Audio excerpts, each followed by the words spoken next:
దేవుని బిడ్డ, మన జీవితంలో కూడా ఒక్కొక్కసారి భయంకరమైన బాధ, భయంకరమైన ఇబ్బంది, భయంకరమైన శ్రమ కలిగిన దినాల్లో కనీసం నా ప్రాణ స్నేహితుడు అన్న వ్యక్తి కూడా మనల్ని పరామర్శించడానికి ఒక ఫోన్ కాల్ కూడా చేయరు.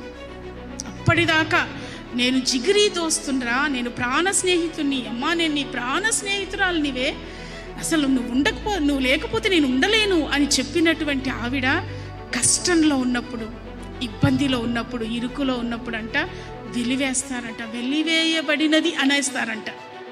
ఇది వెలివేయబడిందిరా. దేవుని బిడ్డ, ఆ సమయంలోనంట దేవాది దేవుడు నీ గాయాలు నేను మాన్పుతాను. వారందరూ వెలివేసేసారా? గాయపరచబడ్డావా? బాధలో ఉన్నావా? దుఃఖంలో ఉన్నావా? వారందరూ నిన్ను వెలివేసేసారా?